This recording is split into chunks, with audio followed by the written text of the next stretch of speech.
नमस्कार. लक्षवेधीच्या या दुसऱ्या भागामध्ये आपल्या सगळ्यांचं स्वागत. आपण थेट जातोय राजेंद्र धोरडेजी यांच्याकडे. राजेंद्र धोरडे हे मराठा आरक्षणाचे समर्थक आहेत. राजेंद्रजी, पहिल्या टप्प्यामध्ये आपण विविध प्रकारे हे शोधण्याचाच प्रयत्न केला की ही 50% मर्यादा वाढवता येऊ शकते का. तुम्ही असं म्हणता आहात थेट की मराठा समाजाला ही 50% मर्यादा वाढवून आरक्षण दिलं जाऊ शकतं आणि तशा प्रकारची भावना समाजामध्ये आहे. कायदेशीर तज्ञांच्या कडून देण्यात आलेली विविध मतं अत्यंत स्पष्टपणे आपल्या समोर आली. दोन कायदेतज्ञ आपल्या सोबत आहेत. त्या दोघांनीही सांगितलं की हे करता येणार नाही. चिन्मय भोसले यांनी तर पुढे एक पाऊल टाकून स्पष्टपणे म्हटलं की सध्याचं आरक्षण विषयक राज्य सरकारचं धोरण हे भरकटलेलं आहे. आता मला सांगा, ही इतक्या विविध प्रकारे गोष्ट सांगितली जात असेल तरीही 50%पेक्षा टक्का वाढवा आणि टक्का द्या असा आग्रह कायम ठेवणं हे संयुक्तिक आहे का? यापेक्षा इतर कुठला मार्ग समजावण्यासाठी असू शकतो की नाही? प्रसादजी, आता ऍडव्होकेट भोसले आणि ऍडव्होकेट सदावर्ते त्या दोघांचा डिबेट मी ऐकलंय. सदावर्तेंच्या मी बरेच न्यूज चॅनल्सवर त्यांच्या बऱ्याच मुलाखती बघितल्या. मराठा समाजाच्या वतीने मी आपल्याला एकच सांगू इच्छितो. हॅलो, अगदी बोला राजेंद्रजी, आपला आवाज अतिशय नीट येतोय, बोलत राहा आपण. मराठा समाजाच्या वतीने मी एवढं सांगू इच्छितो की आपल्याला प्रत्येकाला ज्या मनामध्ये ज्या भावना आहेत की मराठा समाज हा फार पुढारलेला आहे, मराठा समाज हा फार इकॉनॉमिकली आणि फायनान्शियली स्ट्रॉंग आहे, तशी काही परिस्थिती नाही आहे. 70% 70% मराठा समाज हा गोरगरीब समाज आहे. ज्या जिल्ह्यातनं मग राजेंद्रजी, एका गोष्टीचा खुलासा करा. आर्थिक निकषावर आरक्षण हवंय का जात म्हणून आरक्षण हवंय, हे पण एकदा मग मराठा समाजाने ठरवायला हवं. नाही, इकॉनॉमी म्हणजे एज्युकेशनली, इकॉनॉमिकली आणि सोशली तिन्ही ठिकाणी मराठा, गरीब मराठा बॅकवर्डच आहे साहेब. हा बॅकवर्डच आहे. मग गरीब मराठ्यांना वेगळं काढून आरक्षण द्या किंवा गरीब मराठ्यांनी वेगळं व्हा, ही प्रकाश आंबेडकरांची मागणी मान्य करता का आपण? सदावर्ते आता ज्या पद्धतीने बोलताय ना, दिलीप भोसले इकडे ट्रान्सफर केले, ह्या जस्टिस पुढे काय झालं, त्यांना मी एकच सांगू इच्छितो की तुम्ही फार मराठा समाजाचा द्वेष करायचा आता बंद करा. ते पुराव्यानिशी बोलताय. गुणरत्न सदावर्तेंनी केली होती तक्रार, त्यानंतर गुणरत्न सदावर्तेच्या तक्रारीवर कशा प्रकारे कारवाई झाली ते तुम्ही तत्कालीन विचारून घ्या.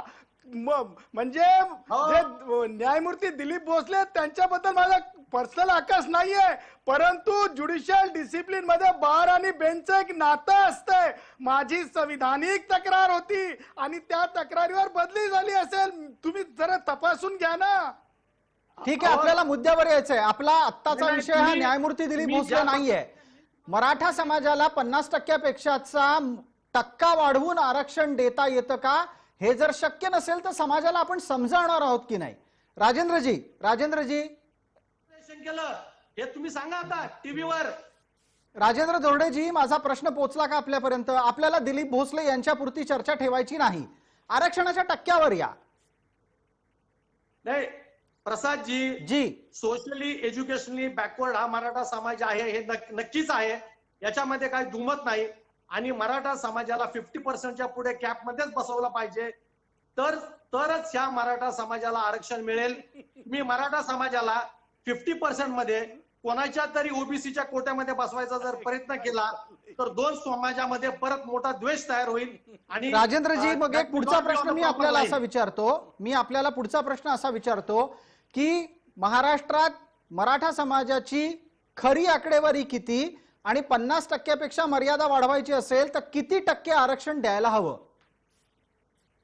सर प्रसादजी, 50% पुढे किती आरक्षण द्यावं ते मी सांगू शकत नाही, पण 50%च्या पुढे जशी 10% इकॉनॉमिकली विकर सेक्शनला सेंट्रल गव्हर्नमेंटनी कॅप दिली, तशी मराठा समाजाला काहीतरी कॅप द्यावी, तरच गोरगरीब मराठ्याच्या मुला मुलींना शिक्षणामध्ये आणि नोकरीमध्ये संधी मिळेल, अन्यथा संधी मिळणार नाही. 70 वर्ष झाली हा गरीब मराठा समाज हा टोटली याच्यापासून वंचित आहे. आणि ह्या समाजाच्या, गोरगरीब मराठा समाजाला जर न्याय द्यायचा असेल तर 50%. राजेंद्रजी, आपण दोन मुद्दे मांडलेत. एक तर 10% आर्थिक आरक्षणाच्या अनुषंगानं टक्का वाढू शकतो असंही तुम्ही म्हणालात, आणि दुसऱ्या बाजूला 50%पेक्षाचा टक्का वाढवून मराठ्यांना आरक्षण दिलं जाऊ शकतं, हेही ठामपणे वारंवार सांगत आहात. आपल्यासोबत असलेल्या कायदेतज्ञांपर्यंत ही चर्चा नेण्यापूर्वी मला एक छोटंसं निरीक्षण यातून बंधुराज लोणे यांच्याकडून हवं आहे. बंधुराज, कृपया आपण या गोष्टीचा खुलासा करा की नक्की संख्या मराठ्यांची किती आहे, याची स्पष्ट आकडेवारी कधी हातात येऊ शकते आणि त्या आधारे आरक्षण देण्याचा प्रस्ताव पुन्हा एकदा चर्चेत आणून तो 50%च्या पुढे आरक्षणाची मर्यादा नेण्यासाठी वापरला जाऊ शकतो का? खरी आकडेवारी किती आहे समाजाची, मराठाची? साधारणपणे महाराष्ट्रामध्ये 27% मराठा समाज आहे. आणि दुसरा जो तुमचा प्रश्न आहे की 50%पेक्षा आरक्षण वाढून पुन्हा हा प्रश्न चर्चेला आणता येईल का, तसा तो आणता येत नाही. कारण यापूर्वीच सुप्रीम कोर्टाने, माननीय सुप्रीम कोर्टाने 50%ची मर्यादा वाढवता येणार नाही असं स्पष्टपणे घटनापीठाने निर्णय दिलेला आहे. आता मराठ्याच्या आरक्षणाच्या संदर्भामध्ये जो निर्णय आला त्याच्यामध्ये त्याची स्पष्टता आलेली आहे. त्याच्यामुळे आता मराठ्यांना मग अशा परिस्थितीमध्ये मराठा समाज मागासलेला आहे हे निकष कुठले मोजायचे आणि पुन्हा पुन्हा हीच चर्चा वारंवार का येते? श्रीमंत मराठा आणि गरीब मराठा असा भेद जर समाजाच्या धुरीणांनाच करायचा असेल तर मग गरीब मराठा वेगळा काढून आरक्षणाचा विचार करता येऊ शकतो का? बंधुराज, राजकीय दृष्ट्या याचं उत्तर द्या. मुळामध्ये कसं आहे की मला याच्यामध्ये आधी एक गोष्ट स्पष्ट करायला पाहिजे की मराठ्यांमध्ये गरिबी आहे हे आपल्याला मान्य केलं पाहिजे. काही तशी गरिबी तर प्रत्येक समाजात आहे, तो गरीब आहे. बंधुराज, तशी गरिबी प्रत्येक प्रगत आणि खुल्या वर्गाच्या समाजामध्ये आहे. नाही, कसं आहे की मराठ्यामधली जी गरिबी आहे, दारिद्र्य आहे, याला आरक्षण धोरण गेल्या 70 वर्षातलं कारणीभूत नाहीये. महाराष्ट्रामध्ये स्वतंत्र महाराष्ट्र झाल्यापासून आणि त्यापूर्वीपासूनही मराठे सर्व स्तरावर सत्ताधानी आहेत. यशवंतराव चव्हाणापासून ते शंकरराव चव्हाण ते शरद पवार या सगळ्या नेत्यांना, राजेंद्र सारख्या नेत्यांनी प्रश्न विचारला पाहिजे की आम्ही का गरीब राहिलो? सत्तेची सर्व केंद्र तुमच्या ताब्यात असताना 50%पेक्षा जास्त मराठा समाज गरीब का राहिला? याचं उत्तर राजेंद्रजी आपल्याकडे उत्तर आहे. शिक्षण संस्था ताब्यात आहेत, साखर कारखाने ताब्यात आहेत, आर्थिक उन्नतीची केंद्र ताब्यात असतानाही आपल्यातला एक समाज घटक गरीब राहतो, शिक्षणापासून वंचित राहतो, दूर राहतो. याची उत्तरं कोणाकडे मागायची? मराठा नेत्यांकडे मागायची काय बिगर मराठा नेत्यांना त्याच्यासाठी जबाबदार ठरवायचं? राजेंद्रजी. प्रसादजी, महाराष्ट्रातल्या प्रत्येक भागामध्ये सहकारी साखर कारखाने असतील, दूध संघ असतील, शिक्षण संस्था असतील, त्यामध्ये सगळ्याच 100% जागा काय तर मराठ्यांच्या भरात असतात का? प्रत्येकाला आपल्याला त्याच्यामध्ये समाविष्ट करून घ्यावं लागतं. त्यामुळे प्रत्येक गोरगरीब मराठा हा प्रत्येक संस्थेमध्ये, प्रत्येक दूध संघामध्ये, कोऑपरेटिव्ह शुगर फॅक्टरीमध्ये त्याला नोकरी मिळते असं काही नाहीये. सगळ्या घटकांना सामावून घ्यावं लागतं.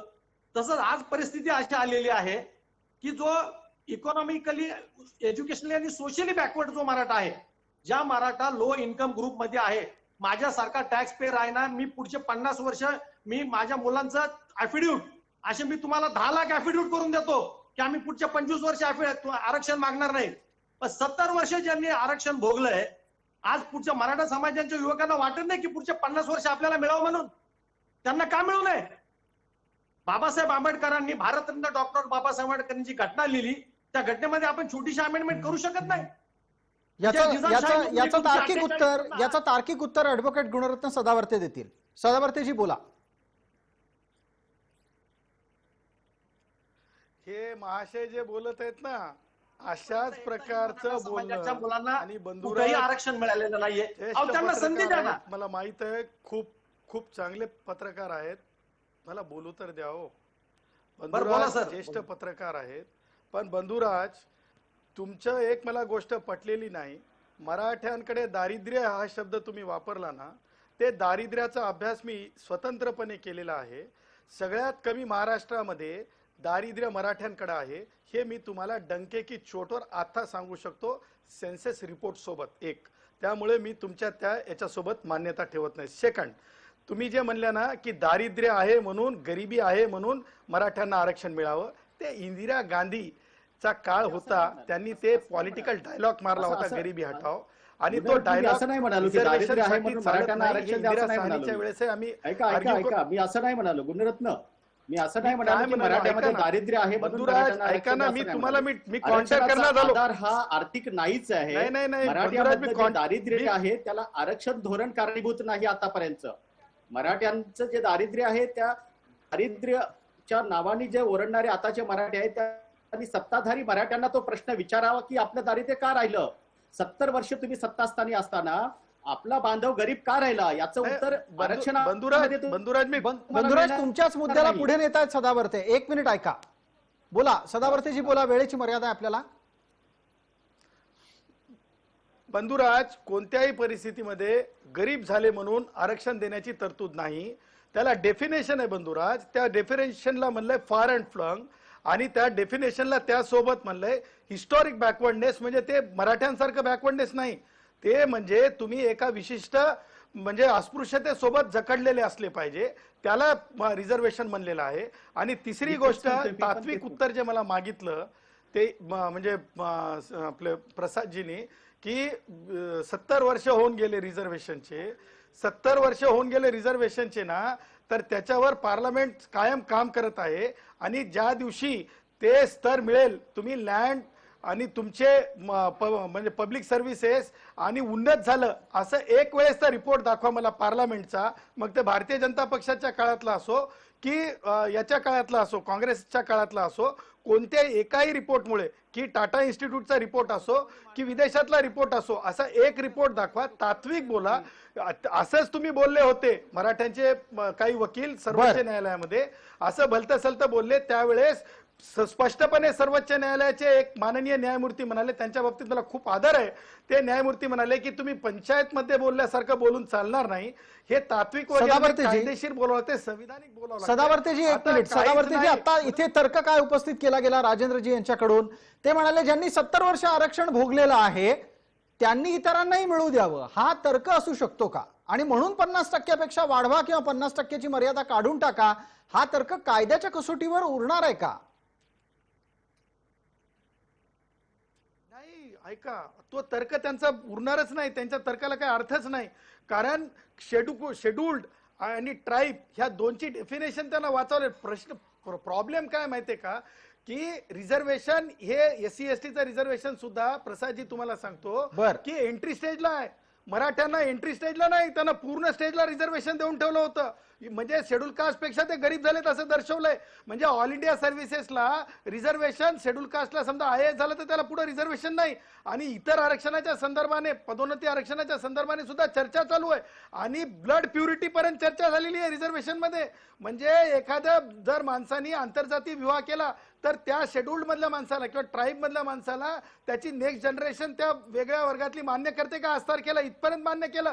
तुम्ही ज्या दिवशी रोटी बेटी व्यवहार मान्य कराल, जे कोणी पदाधिकारी आता बोलत होते, काय भोसले नाव होतं ते, अगदी चिन्मय भोसलेंना एक प्रश्न विचारायचा आहे शेड्यूल कास्ट सोबत. बर, चिन्मय भोसलेजी, आपल्यासाठीचा माझा पुढचा प्रश्न असेल की मग कायद्याच्या कसोटीवर इतक्या काही गोष्टी स्पष्ट झालेल्या असताना सुद्धा 50%ची मर्यादा काढून टाका किंवा वाढवा, अशा प्रकारचा विषय वारंवार चर्चेत ठेवणं ही समाजाची सगळ्यात मोठी दिशाभूल ठरू शकते का? आणि यानं त्यांच्या पदरात भ्रमनिरास पडू शकतो का? ऍडव्होकेट चिन्मय भोसले. मुळात मी म्हटलं तसं कायदेशीर दृष्ट्या नुसतं 50% आपल्याला ते वाढू, आकडा जो तुम्ही सगळेजण घेऊन बसलेले आहेत तो आकडा कशामुळे आलाय हा सगळ्यात जास्त महत्वाचा मुद्दा आहे. आणि मी तुम्हाला मगाशी म्हणालो तसं ह्याच्यात एक मूळ कायद्याचा जो निकष आहे तो समजून घेणे असा गरजेचा आहे की सफिशियंट रिप्रेझेंटेशन, ऍडिक्वेट रिप्रेझेंटेशन द्यावं आणि प्रपोर्शनेट रिप्रेझेंटेशन देऊ नये, असं आपलं कॉन्स्टिट्यूशन म्हणजेच आपलं संविधान म्हणतं. याचा अर्थ असा की एखादा समाजाचा पॉप्युलेशन, सेन्सस प्रमाणे पॉप्युलेशन येथे भरपूर आहे म्हणून जास्त त्यांना रिझर्वेशन मिळावं असा त्याचा अर्थ होत नाही. त्यामुळे ऍडिक्वेट द्यावं. आणि ते ऍडिक्वेट आहे की नाही हे कशावरनं दिसतं, तर आपण जर 2021चं जजमेंट वाचलं सुप्रीम कोर्टाचं, त्यात त्यांनी म्हटलंय की 30% साधारण जे कुठल्याही स्वरूपाचे पब्लिक सर्वंट म्हणून असो नाही तर कुठलेही असो ते जॉब्स मिळत आहेत ह्या समाजाला, तर त्यांचं ऍडिक्वेट हे आहे रिप्रेझेंटेशन. ते प्रपोर्शनेट नेण्याच्या दृष्टीनं 50%च्या पलीकडे ती एक्स्ट्रॉर्डिनरी सर्कमस्टन्स नाहीये आणि ते नसल्यामुळे त्या मागे पडू नये हा एक भाग. आणि जर दुसरा भाग बघितला तुम्ही, हे कायदेशीरदृष्ट्या करता येईल का, तर एकच दृष्ट्या ते करता येऊ शकतं. 342 खाली economically, educationally and socially backward म्हणून जर एखादी कास्ट डिक्लेअर झाली तर त्या कास्टला ह्याच्या पलीकडे जाऊन रिझर्वेशन देता येऊ शकेल आणि मग ते रिझर्वेशन कायदेशीर दृष्ट्या मान्य करू जाऊ शकतं. परंतु तो अधिकार सरकारला आहे का, स्टेट गव्हर्नमेंटला आहे की नाही, हे या जजमेंटचा वादाचा मुद्दा झाला, जो सेंटरने आता परत एकदा ठीक आहे. रिव्ह्यू पिटिशन ज्याला म्हणतो आपण तो दाखल करून आता सुप्रीम यावर कोर्टासमोर मांडला. यावर एक पटकन 30 सेकंदात सदावर्तींची प्रतिक्रिया घेऊयात. गुणरत्नजी 30 सेकंद आहेत, मर्यादित वेळ आहे आता आपल्याकडे. अहो रिव्ह्यू पिटिशन फाईल तर केलं ना त्यांनी, ते एका मर्यादित त्याच्यासाठी केलं, क्लेरिफिकेशन किंवा मॉडिफिकेशन साठी जाण्याऐवजी त्यांनी रिव्ह्यू करावं लागलं, कारण कॉन्स्टिट्यूशन बेंचचं जजमेंट. त्याच्या पुढे एक आणखीन एक स्टेप असते प्रसादजी, ते क्युरेटिव्ह पिटिशन असते. आणि तुम्ही रिव्ह्यू पिटिशन तर इंटरिम ऑर्डरला सुद्धा फाईल करायला निघाले होते, त्यावेळेस सुद्धा गाडी फसली. आज सुद्धा मी जय महाराष्ट्राच्या माध्यमातून महाराष्ट्राला सांगतो की हे आरक्षण मिळणं नव्हे, ह्या आरक्षणावर फक्त चर्चा चर्वण होऊ शकते, याच्यावर फक्त राजकीय पोळी भाजली जाऊ शकते. अशोक चव्हाणची लिडरशिप जी म्हणजे आपण काही काळासाठी म्हणजे खूपच रसातळाला गेली होती, ती वर येऊ शकते. अजित पवार नवीन बॅट्समन म्हणून क्रीजवर आलेले आहेत, शरद पवारची टीम कामाला लागली होती, इथपर्यंतच होऊ शकते. त्या पुढे हे रिझर्वेशन मिळणं नव्हे. राजेंद्रजी ठीक आहे, सदावर्तीजी वेळेची मर्यादा आहे. राजेंद्र धोरडेजी आपण सांगा की प्राप्त परिस्थितीमध्ये मग समाजाला आपण काही समजावणार आहात का, आरक्षणाची मर्यादा हटवा, काढून टाका, वाढवा, याच भूमिकेमध्ये समाजापर्यंत निरोप जाणार आहे? प्रसादजी, आरक्षणाचा हा जो कॅप आहे हा 50% पुढे गेला तरच मराठा समाज त्याच्यामध्ये बसेल, नंबर 1. नंबर 2, मराठा समाजाचे जे युवक आणि युवती आहेत, ज्यांना शिक्षणामध्ये आणि नोकरीमध्ये भविष्यामध्ये काही संधी दिसते, ती लोक भविष्यामध्ये कुठल्या थराला जाऊन काय करतील आणि कशी आंदोलन करतील किंवा त्यांच्या मनातली स्ट्रॅटेजी काय असेल हे आम्ही कोणी सांगू शकत नाही, कारण हा आता बुद्धीच्या पलीकडचा विषय आहे. ते धमक्याचं काय नाही, कोणी काय करणार नाही, कोणाला काय करता येणार नाही. प्रसाद, हो, महाराष्ट्रामध्ये तुम्ही सांगू सगळ्यात नका, स्ट्रॉंग तुम्ही आम्हाला काही सांगू नका, काय काही करायचं, पोलीस काय नाही. अधिकारी सोडले तर असं काही होणार नाही. तुम्ही तुमचं काम त्या करा, आम्ही आमचं धमक्याला काम काही करतो. कोणी घाबरायची गरज नाही. हे ग्रामीण तुम्ही महाराष्ट्रात अजित- आणि ओबीसी लिडरशिपला भीती घालायचे. काय काय करतील म्हणजे काय करतील, काय काय काय तुगलुकी कानून आहे काय? अहो भारताचं अहो, संविधानिक शांत- राज्य आहे, काय बोलायले, काय मराठा करतील म्हणजे काय समाजाने करतील? एवढे त्या मोर्चे लोकांना जे काय मारून शांतपणे टाकतील, काढले ना, अहो असं त्याच्यामध्ये काय होणार तुम्हाला नाही, कळालं पाहिजे काय ना, होणार समाज नाही, पण काहीच कसा होऊ आहे. शकत नाही, काहीच होऊ शकत हा? नाही. काय बोलता तुम्ही? अहो ऑन एअर बोलताय तुम्ही, भारताशी भारत बघत आहे तुम्हाला. अशा प्रकारच्या थोतांड धमक्या देऊ नका, बस करा. युवकांना तुम्ही धमक्या चेतवू नका. नाही, तुम्ही मी युवकांना धमक्या चेतवतात, नाही, मी महाराष्ट्राचं तुम्हाला वातावरण मराठा खराब करायचं काम समाजातील करत आहात तुम्ही. युवकांच्या भावना सांगतोय, भावना. ठीक आहे, एक युवकांच्या मिनिट. आता भावना सांगतोय. मला वेळेची धमकावण्याचा मर्यादा काही आहे, प्रश्न नाहीये. मला वेळेची मर्यादा आहे, त्याच्यामुळे मला हस्तक्षेप करावाच लागतोय. आपण चर्चेच्या अत्यंत शेवटच्या टप्प्यामध्ये विचारलेल्या प्रश्नाचं उत्तर घेत असताना शाब्दिक चकमक अनुभवतोय. मला वेळेची मर्यादा असल्यानं मी तात्काळ हस्तक्षेप करत हा विषय इथेच थांबवतो. आताच्या घडीला आपण सर्व मान्यवर या चर्चेत सहभागी झालात त्याबद्दल आपले खूप आभार. वेळेची मर्यादा असल्यानं लक्षवेधीमध्ये तुर्तास इतकंच. प्रेक्षकांना जय महाराष्ट्र.